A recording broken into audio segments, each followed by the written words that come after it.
Hello, I am Fritz Outman and I will be your host and tutor for this instructional video tutorial, the topic of which is overhand tennis serve technique employing static stance starting position, advanced overall mechanical execution, finalized Outman methodology, rotational pitching on the vertical plane. It's a mouthful, but it's very specifically descriptive of my methodology for employing the human physiology to pitch a baseball. This video tutorial will replace the 1 of 5 through 5 of 5 video tutorials currently on my Outman Methodology YouTube site and linked from my www.outmanmethodology.com site.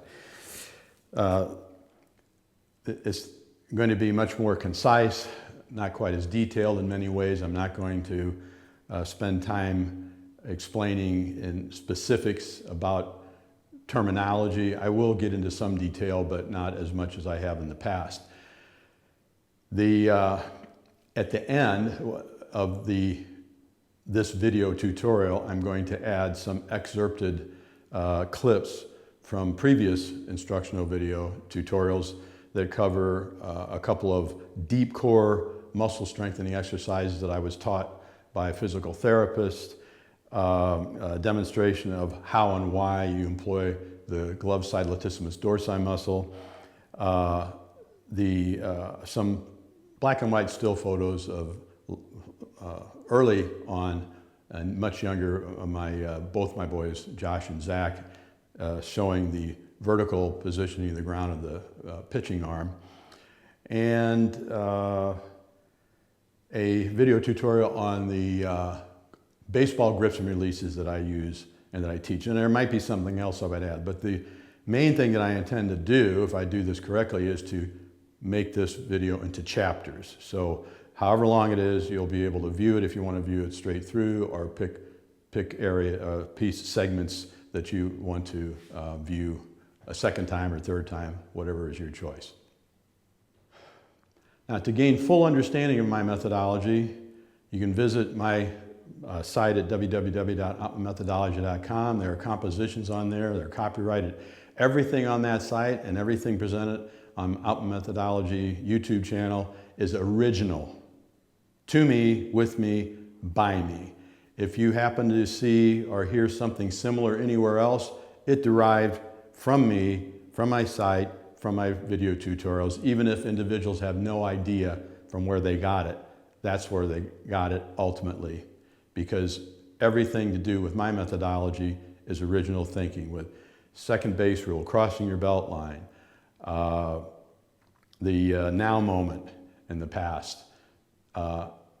Everything that I present is original intellectual property. So I invite you to visit my site at www.outmanmethodology.com. Read the compositions on the various topics. You'll be able to understand what it is that I'm talking about, because I cover it in detail in writing. And also I have several remaining instructional videos on crossing your belt line, on constants and consistency, and the elimination of slack, second base rule, the muscles primarily employed, and there's a possibility, I haven't decided if I would reintroduce the now moment video tutorial, if I still have it, onto my YouTube channel, because there is some application of the advanced and now moment in relationship to employing overhand tennis serve technique to pitch a baseball using my methodology. So if you want to learn more, and you need to, if you're going to understand some of the things that I mentioned in this video tutorial, you're going to have to educate yourself on both my YouTube channel and www.outmanmethodology.com. Okay, so let's talk a little bit about who should be employing my methodology for pitching a baseball. And understand, as I mentioned previously, my methodology is original engineering on my part. I do not focus on biomechanic and homokinetic analysis. That is too narrow in scope and myopic in focus. I have developed my methodology from a mechanical engineering standpoint, paying attention to all the physical laws that govern our movements, our living, our pitching a baseball in this environment. Those laws are immutable, inviolable, and inexorable. Immutable, they don't change. They are inexorable, they don't take a vacation, and they are inviolable to the extent that you can't break one of those laws without there being a negative consequence. And the inviolability doesn't mean you can't break them, it means that there are degrees of breaking them. The more severe the violation of the law, the more severe the consequence. So anyone who is currently pitching should be learning my methodology, if you have the physical ability at this point in your life. If not, if you have a child or a grandchild, you should be teaching them my methodology. Because other than chance occurrence, which no human being can eliminate, the likelihood of having a pitching-related injury, the elbow, the medial collateral ligament, tears in the internal or external rotator cuff, the labrum, are developing a more exotic but becoming more popular condition of thoracic outlet syndrome. These all require surgeries if they're severe enough. The thoracic outlet syndrome always. So the likelihood of injuring yourself with my methodology is slim to none because it is the most efficient, the most effective, the least complex, least injurious, highest performing, the best employee of the human physiology that has ever been engineered in the history of the sport of baseball, or that ever could be engineered into the future of baseball anywhere on planet Earth. It can't be improved on. It's easier to learn, complex as it is, it's easier to learn. You'll throw a much higher, once you master it, you'll throw a much higher percentage of pitch strikes to total pitches delivered. Again, the likelihood of injury is pretty remote. It can happen, but it's not anywhere near what is predictable with conventional mechanics, which are taught as proper, and if they're done correctly, they'll avoid injury, when in fact, conventional mechanics are the source, the cause of all these pitching-related injuries that are currently, and have for many years, decades now, been plaguing baseball. So, having stated that everyone should be learning my methodology, whether you're just beginning or you've already been working on conventional mechanics, if you have the requisite athletic ability and you have the requisite intelligence to learn, Outman methodology should be your choice. So let's talk, having stated that again, let's talk a little bit about conditioning. My Outman methodology conditioning video that's accessed through www.outmanmethodology.com is still valid. I don't use it exactly how I taught it when I recorded the instructional video tutorial. I've made changes because as I'm standing here and speaking to you in June of 2025, I'm now 75 years old. And I have to do some exercises that aren't just specifically related to baseball, to developing medium to medium long quick twitch muscles. I also have to work with some heavier weights to stimulate the cells in bone that cause bone to be accumulated by using heavier weights.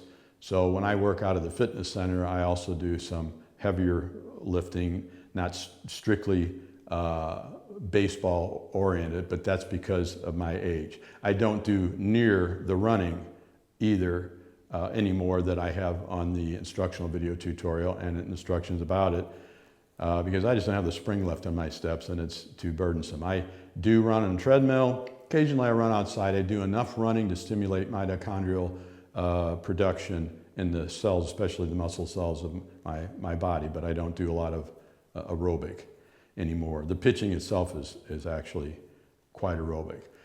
But I do have to lift heavier weights, and for example, a linear leg press, I don't know if you're familiar with it, but you sit, you have your feet up against a sled, and I worked my way up to 953 or 58 pounds. I can't remember which. I do it adding 45-pound plates along the way, starting out with 5 a side plus the weight of the sled up to 9 a side and adding some weight on the back of the sled.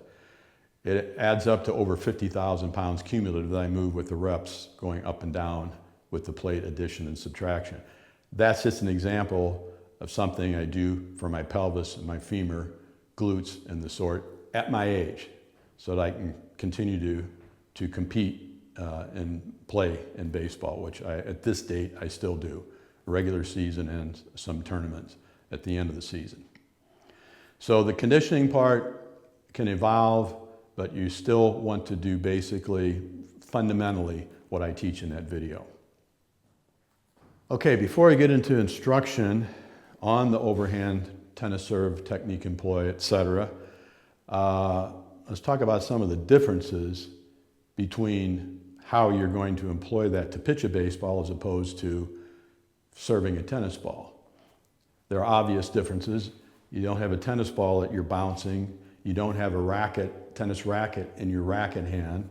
You have a glove on the hand that you would normally use to toss the tennis ball in the air, and you have a roughly 5.25 ounce baseball in your pitching hand and your arm. You do not have the length, the weight, and the mass of the tennis racket to leverage your arm and move it through its pathway toward striking a tennis ball to serve it. So you don't have the ball, you don't have a racket, you don't raise the foot that's closest to the foul line when you're tossing, getting ready to bring the racket through its pathway. Those are the obvious differences. Instead of tossing the ball up, you're going to, from set, you'll flip your glove hand skyward.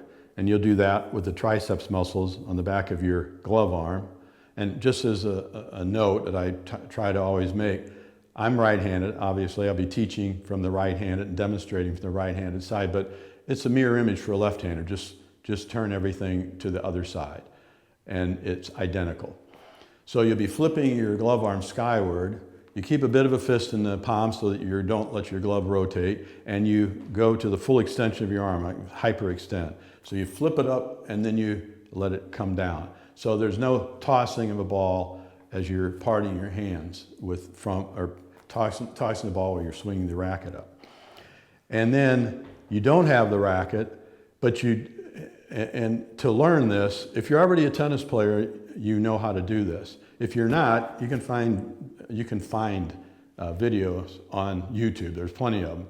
But one thing I would caution you, there are some for the professionals, some of them teach a low swing of the racket, but typically you take your hand all the way down. Now that's a change from when I used to, the earlier iterations of my methodology where I took a leisurely, normal walking step, not tall and fall, not drop and drive, not getting a wide base. I have a composition on my site about the deficiencies and hazards of wide base, long stride pitching deliveries, and you can read that.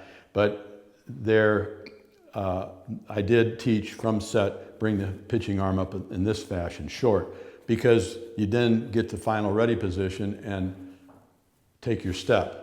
And taking your arm down, typically, it would be late. It wouldn't be where it needed to be to follow through toward the catcher to pitch the baseball.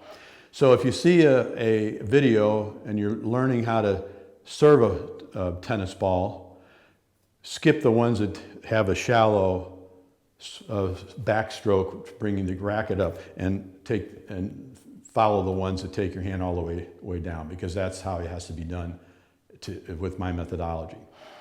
So you do not have that racket to leverage your arm. You have to bring your arm through the identical pathway in the same way that you would if you had a racket, but you got a baseball in your arm. And that's the tricky part of learning, because it's very easy to stray away from that. So you need to pay attention to that as you're learning your overhand tennis serve technique employed to pitch a baseball. And I'll get into that in more detail in the next steps, the next few chapters.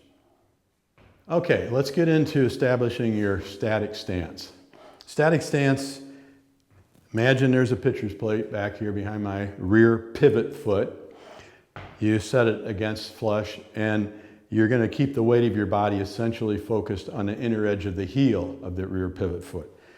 Then you're going to step out a little bit, just not a big stretching your feet apart, because then you're going to lock up your hips, but just a comfortable distance, and you're going to elevate the heel of your front pivot foot. The front pivot foot, you pivot off your rear foot, that's why I refer to as a rear pivot foot. You pivot on your front pivot foot, hence front pivot foot.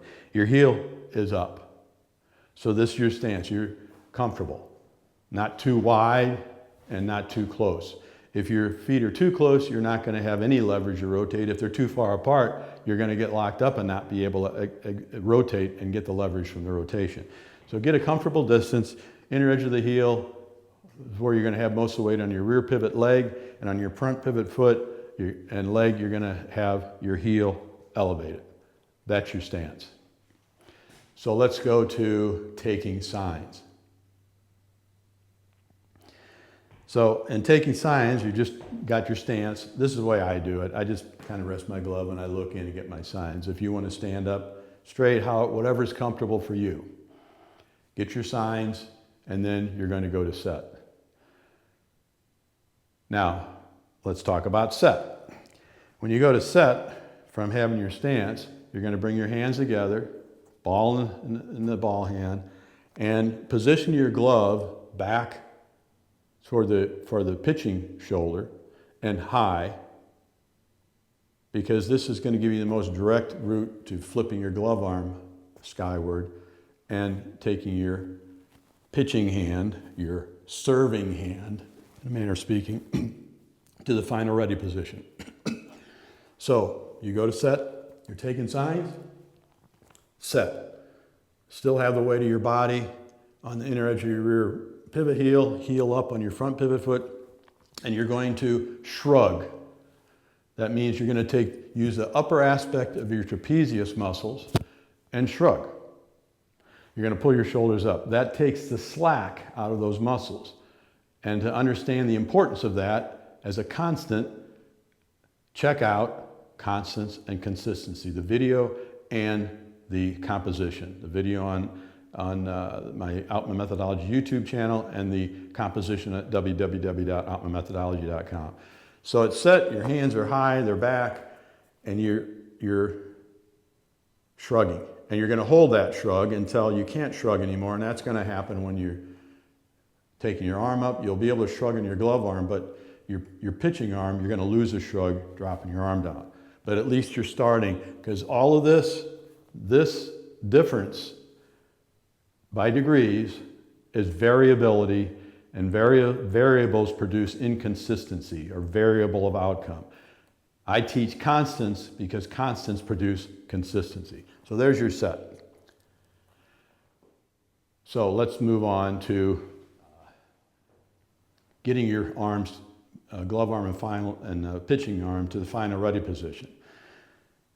Now this is different because in earlier iterations where it took a step, you get your signs, you come to set with your feet closer together, and then you would take your pitching arm up, hyperextend to this final, your glove arm rather, hyperextend to final ready position. Pitching arm here, final ready position roughly. And then from there, you bring them here, and then you'd begin your step. Well, that gave you a static point to dissipate deleterious motion.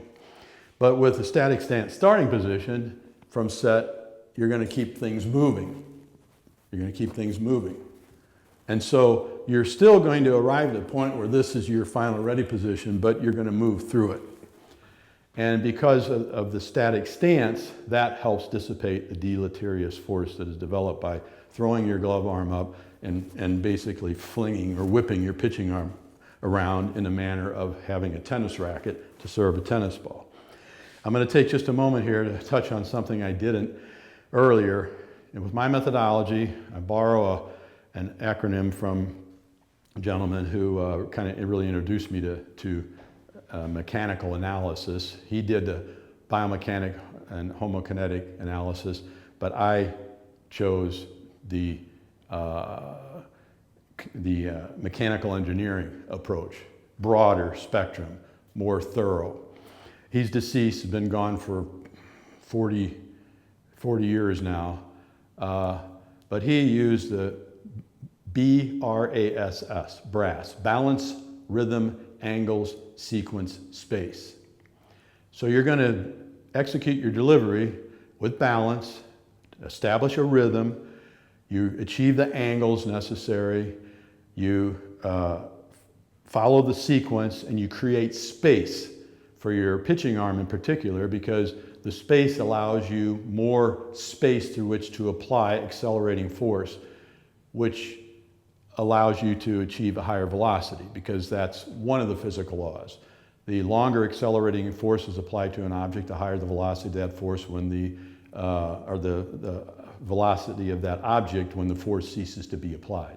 So if you create more space through which to apply that force, you're going to achieve a higher velocity. But I added to B.R.A.S.S, balance, rhythm, angles, sequence, space, pace, and timing. It's not a clever acronym or anything. It's just pace and timing. You have to have rhythm. You have to develop a pace within your body and the timing for each element of delivery according to your physiology, your physique, your dimensions, your proportions, your height, your torso to your legs, whether you're a mesomorphic body, endo, ecto, endo, meso, whatever, you have to find that within yourself. And that's in an overhand tennis serve. If you're playing tennis, it's the same thing for each individual. So for the pitching delivery, you want to be balanced, you want to create all of those aspects and have a pace that allows you to be not too slow but not rushed, and timing to execute. So that from your set, you'll be bringing your glove arm up and your pitching arm around, and you'll go through the final ready position. Now, something I failed to mention in the previous section about your stance, this is your first moment of greatest leverage, where you have your legs. You should feel comfortable and kind of bounce, like you could bounce or sit. You're not going to be bouncing, but it should feel comfortable, and that's your first moment of greatest leverage.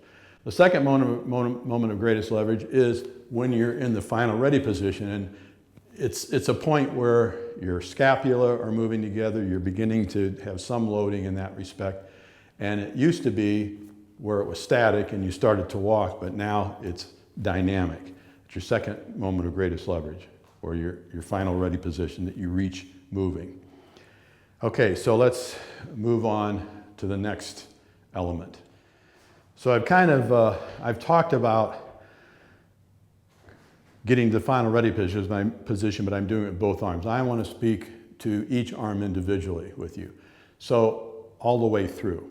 So with the glove arm from set, flip it up, hyperextend, and now you're going to grab the glove arm latissimus dorsi muscle down here. Not hard, you're just going to contract it so you're aware of it. Because if you don't, you won't necessarily pick up use of it later in the delivery when you really need to and should be. So this is your glove arm, come down here, and then when you do approach the point where you're going to explosively to initiate rotational acceleration, you use your glove side latissimus dorsi and swing your glove elbow rearward towards second base. And again, at the end of this, if I do everything right, there'll be a video clip on how to use it and demonstrate what happens. I'm not taking the time to do that now. So from the glove side, flip, grab the lat down here, and then later that. So that's how you'll be employing your glove arm. Let's move on to the pitching arm. So from set, with the pitching arm, you sweep your pitching arm and ball downward toward the ground. You're going to do that with the triceps. There'll be some of your pitching side lat joining in. Swing it up and do it rapidly. And if you look at videos of tennis players serving, you see they bounce the ball and they're picking their foot up and they're coming down, getting up high over the top and down. So you have to do the same thing. And what is the pathway? When my boys were very young and I first taught them, I would use the example of a fly fishing. And I showed them on television or whatever, some people fly fishing in cold water for rainbow trout with a fly rod. And how the looping of the fly line, how rhythmical and fluid it was. And I said, that's how you need to use your pitching arm. Now from there it was a short up. With the overhand tennis serve technique, it's a longer path. But this is how, let's see if I can do this from the back. I'm at set, sweep the arm down, up, and it has to come in this looping fashion. And you can practice this. Bring it up. And notice, as I'm sweeping my arm down, when you're at set, you should already be arching rearward a little bit. But if you watch a tennis player, when they toss the ball up, they really arch back and bring the racket up high. And you have to do the same. So from set, you're arching back, you're sweeping your arm up, and you're going to bring it in this fashion, and then make it feel like you're actually pointing your elbow toward the catcher. You won't be, but what you will be doing in that physical sensation is removing all the slack from the external rotator cuff. You're going to be taking your arm as far back as you possibly can. And it'll feel as though your elbow, you can see my elbow here, it's not pointing like that. But to me, behind my head, it feels like my elbow is pointed straight at the catcher. And as I rotate and tilt and come forward, it will. I don't achieve verticality anymore because of my age. I don't have the flexibility. But if you're young enough, you can do it. And it hasn't been that many years since I haven't been able to do it. So, and the other key is watch my arm here. You see it's coming around this way. I'm not just doing this. It's rotating. So almost like you're doing a lasso. So there's different practice techniques, if you want, to practice moving your pitching arm through the same path and using it in the same way you would if you had the weight, mass, and length of a tennis racket, leveraging your arm through that and holding your arm back as you're beginning to propel the head of the racket forward to make contact with the ball. You have to do all those things mentally because you don't have the assistance of the racket to do that. But it's the same technique, it's the same feel. So from this angle, and don't forget the hyperextending your back, arching back. And then this would be the full motion with your pitching arm. All right. So now I've looked at the glove arm, we looked at the pitching arm. I'll talk about what happens next.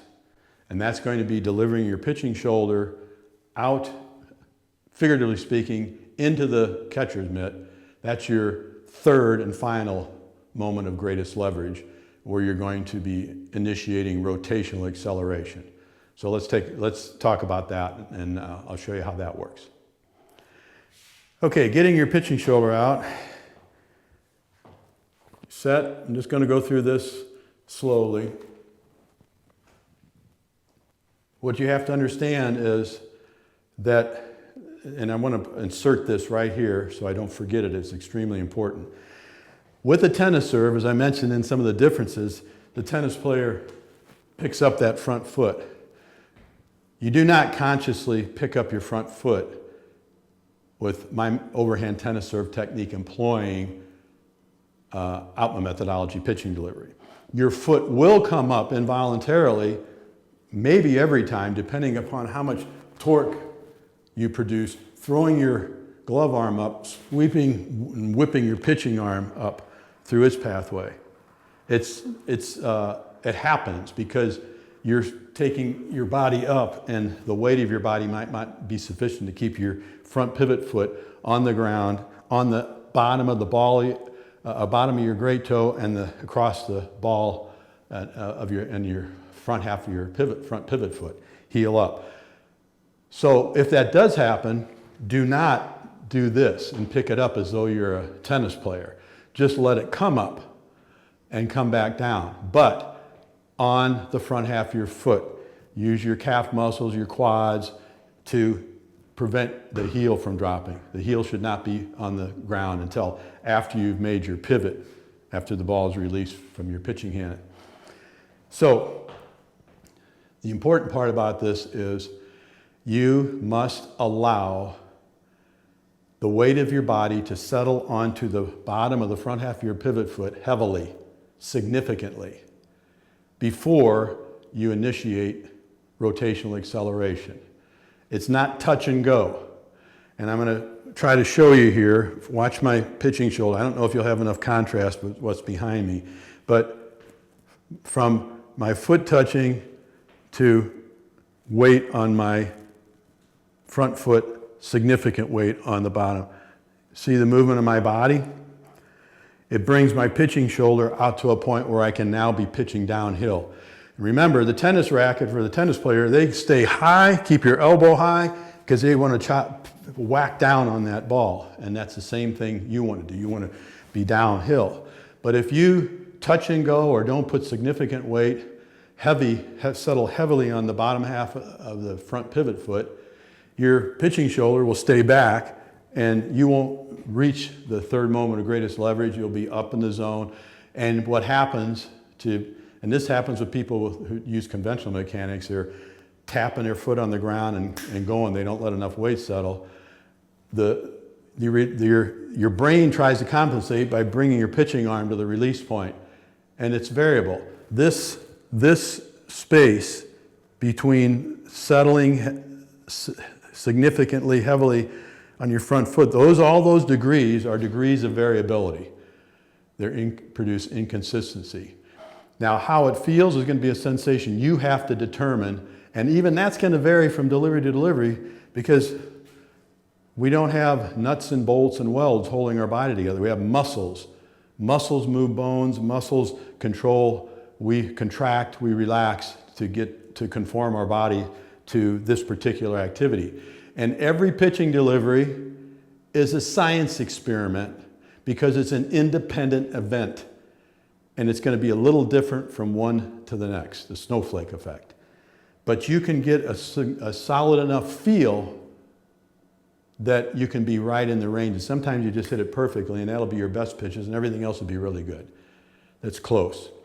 So when you are starting to rotate forward, when your pitching arm is coming through this and you're now coming forward, you have to make sure that you get settle heavily on your bottom of your front half of your front pivot foot. And with that, I will say there is some applicability of the now moment. That's another original observation and idea on my part and what I elaborate on, the now moment, and then advance the now moment. So if it works out for you that when you're whipping your glove arm skyward and sweeping your pitching arm through the tennis serve pathway, your front pivot foot lifts up, then you can draw it back as though it's a now moment, as though you're actually taking a step. That will help you get your front foot on the ground a little sooner, settle weight on heavily a little sooner, and get your pitching shoulder forward so at that moment you can explode into rotational acceleration. So now let's talk about actual rotational acceleration, what takes place, what you do. In rotational acceleration, you've got weight settled heavily on your front pivot foot. Your glove arm, you've already whipped it up, you grab the lats, you're already letting it come down and drawing it down. Pace, rhythm, timing that you're developing by doing repetition after repetition with your body. Your pitching arm, you brought through this pathway. Everything is working together. You're beginning to rotate off your rear foot, and you have this weight on it, and now what do?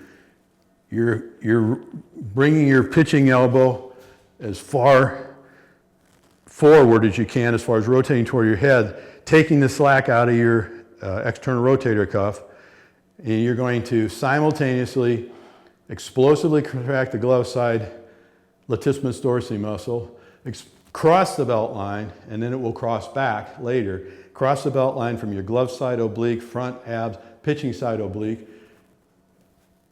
Contract rotationally the inner thigh muscles, your rear pivot leg, and outer thigh muscles, your calf, your rear pivot, the calf.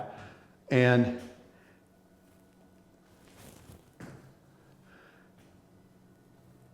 begin contracting from the pitching side oblique up through the lats, the serratus anterior, pectoral muscles, subscapularis muscle, that's your internal rotator cuff, triceps, those are your extensors, and then your forearm flexors. And then through the release point, which is going to be up here somewhere, and then to second base, the second base rule. Everything, rotate. You'll never get there, but the psychology is similar to punching through, like in martial arts, as opposed to the target through.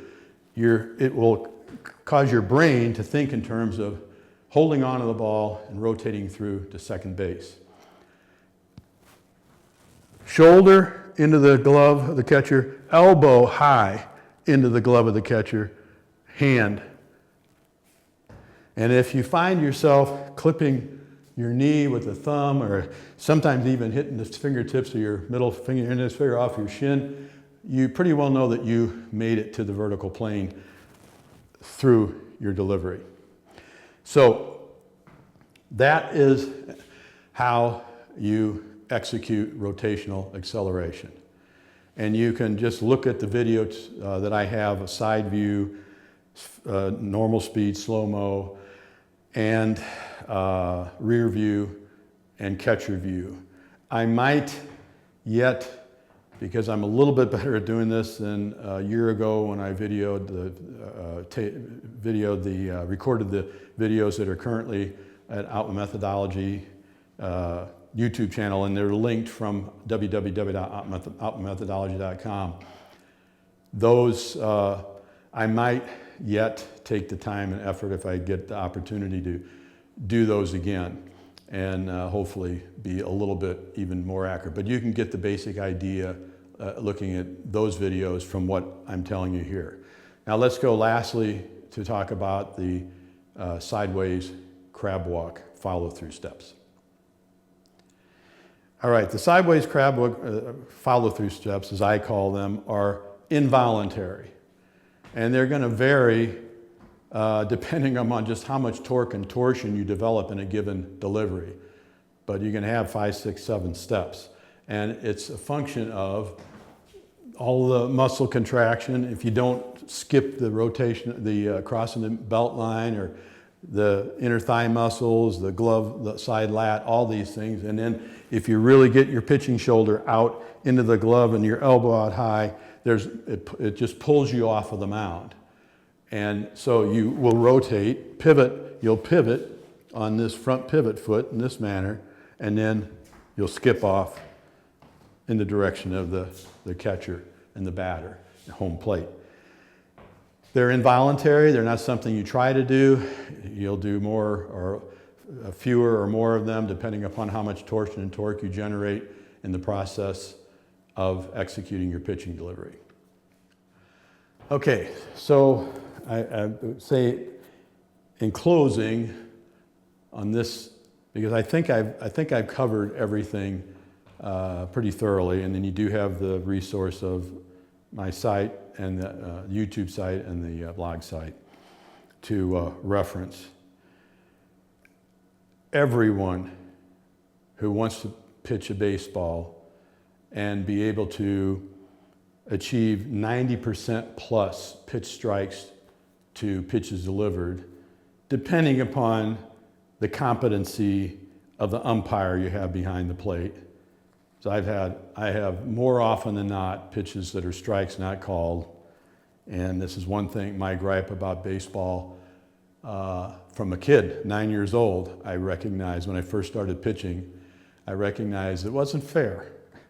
I would practice, and I'd throw strikes at home, I'd throw strikes in a warm-up, I'd throw a strike to a batter, and the umpire calls it a ball. And I realized at the age of 9 that, not in an adult way that I'm expressing now, but it wasn't very intelligent to be in control of everything I did to get better, to get in condition and practice, and to be consistent and effective at throwing strikes.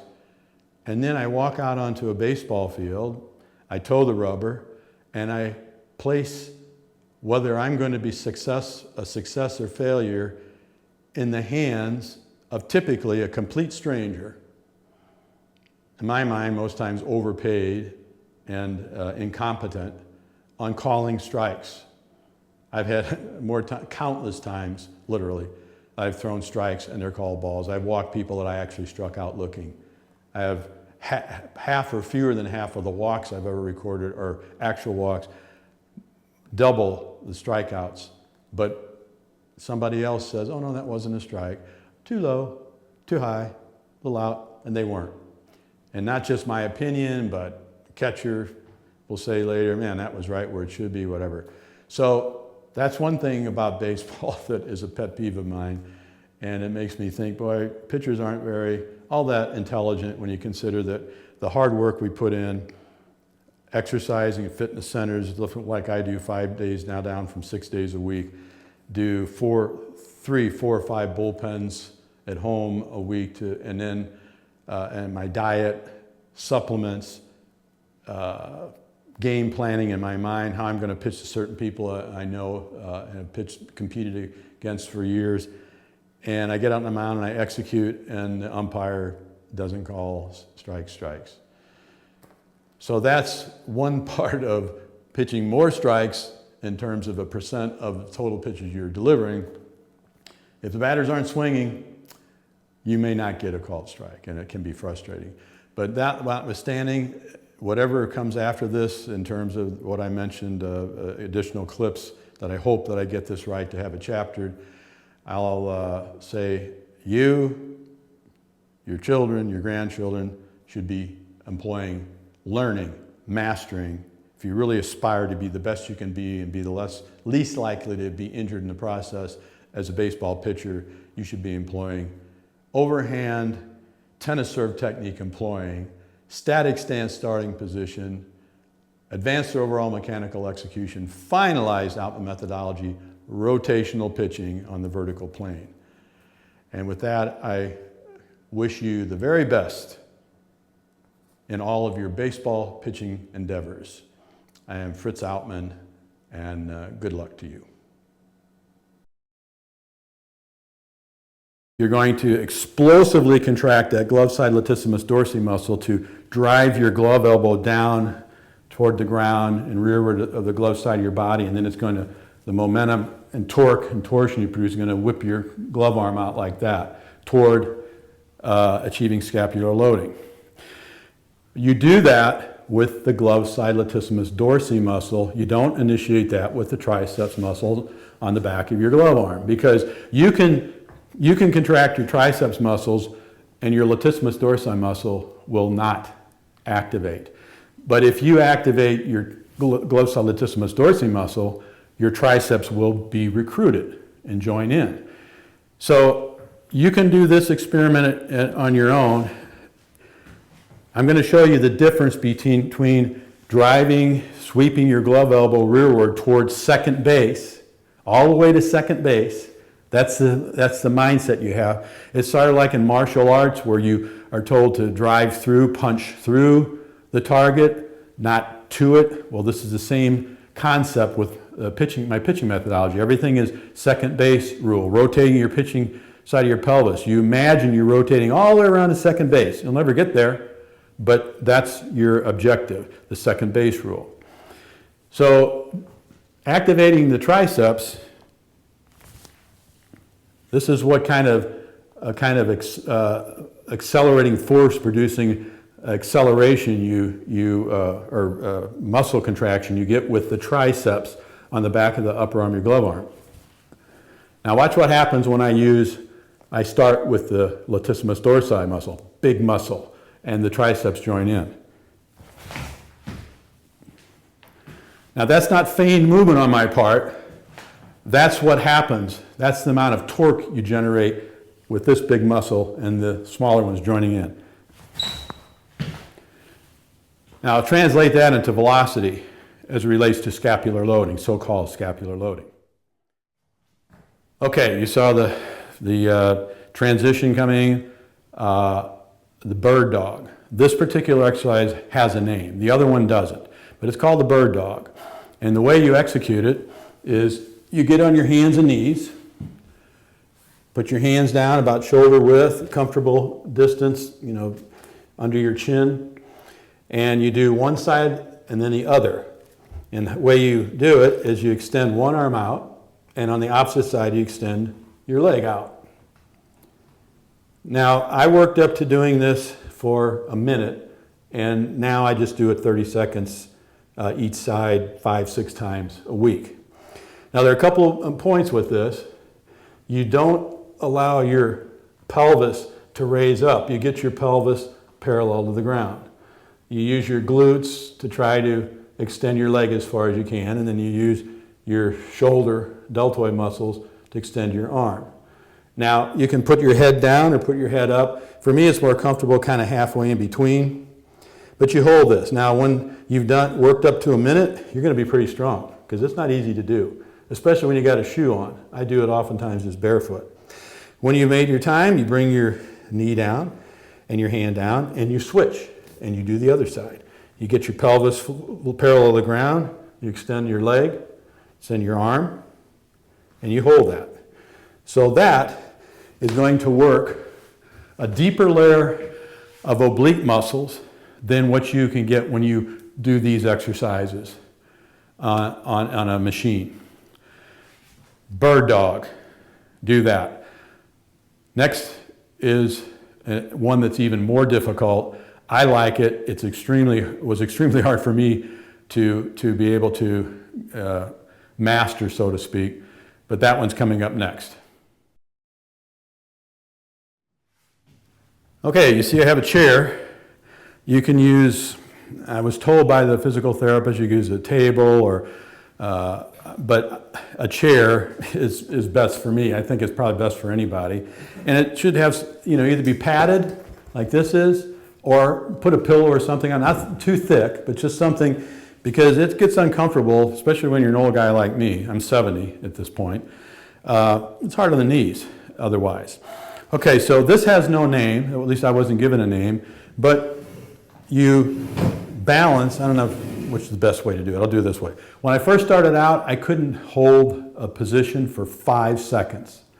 Now understand, you're dealing with the Earth rotating on its axis as measured at the equator at about 1,050 miles an hour. I don't know what that translates into kilometers. And the Earth wobbles. So that's why even when we're standing still, we don't realize it, but we're adjusting. We'll sway a little bit when you're standing in position. Worse on the ocean or water because of the waves. But that's what you're battling to keep balance. But in the process, you're working those deep oblique muscles. So you do this on both sides, similar to the bird dog, you switch. When I first started, I had to hang on to the chair like this and then try to get my leg out and then try to hold my balance. As time passed, I was able to do that, and I learned a few tricks. Just by experimentation, I learned that if you pull your toe in toward your knee on both feet, I'll stick this one out so you can see it because it's going to be over here. That helps take the slack out of your muscles and makes it easier to control what you're doing. At any rate, it took a long time for me to be able to do even a minute, and then I'd have to start over because I was cheating if I pulled my knee in or pulled my hands and that kind of thing. And I'd always hold on. Now I just do 30 seconds. I count it in my head, and I typically don't need even to hold. I just kneel on the chair. I get my position, and there's going to be hand waving, and you're going to balance out. I do this for 30 seconds.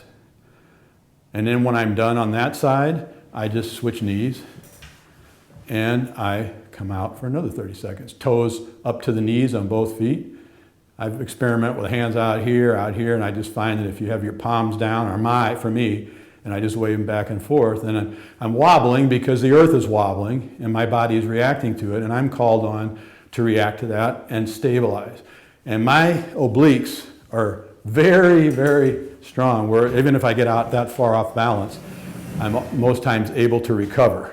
There's no way I could do that before. I'd be dropping my feet on the floor and on my balance. So core strength is key. It's critical in executing my methodology, and the strength of all the other muscles, and not just physical strength. It needs to be medium to medium long, quick twitch muscles, which in my functional conditioning and training regimen I explain. You want to be like Mr. Universe? Fine. Those are short, compact muscles, and they're not any good for baseball, and you're going to be injured. You need muscles that are developed for baseball, and those aren't just for pitching. That's for base running, fielding, and batting, because with baseball it's the explosive movement for the bat, explosive movement to throw, to pitch, explosive movement to steal bases, the first two steps to field the ball. So that type of musculature, functionally applicable to the sport of baseball, is what needs to be developed, and develop it as far and as best as you can. So I'm going to take a moment.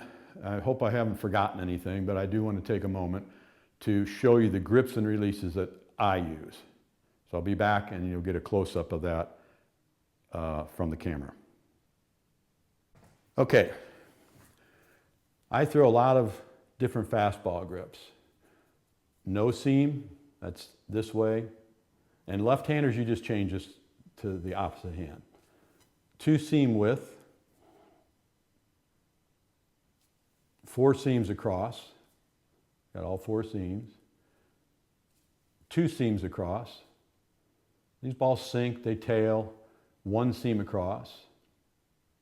No, I already did the no seams across, no seams. Then screwball, I grip with the narrow point of the seams, and with the index finger, and I put my thumb up this way, and then I turn it in. And I try to get my middle finger off the ball so it doesn't drag and slow down the rotation. For a cutter, this is a grip I usually use. And the screwball moves in on a right-hander, whereas the cutter moves away from a right-hander in on a left-hander. And my curveball is narrow part of the ball, middle finger stacked on the with the index finger, thumb as much as I can turned under so that I get this extra flip. And the curveball and slow slider is snapping your finger. So you grip the ball and kind of snap your fingers, and that's your release, like that. Curveball this way, slider that way. And a hard slider, which is the everything all at once execution, same way, narrow part of the seams, but I don't turn it hard, I just let it come out because there's a lot of pressure coming down off the fingers. And the thumb, depending upon what you're throwing, you can tuck the thumb under to get extra rotation, or if you want to have it up high like for a screwball to get, then you have your thumb working with you as well as pushing down on the seams when you're releasing the ball. So I think that, and I don't use all of those pitches in every game, but I use all of those pitches. Oh, and the changeup. The changeup, you can throw a changeup with any grip, any release, however you want. It'll do different things, kind of fun to experiment. But I typically throw a changeup with a 4-seam fastball, I'll grip with the middle finger. Changeup, I'll grip with both. just so I hang on to the ball, and get that backspin, and they'll come in and it'll sink. So those are the pitches. This was included in the copies of my book. The most recent copy is from, I think, 2012. It's obsolete. It's the only one I still have a copy of, but it did demonstrate these grips and releases. So that shows you the grips and releases that I use.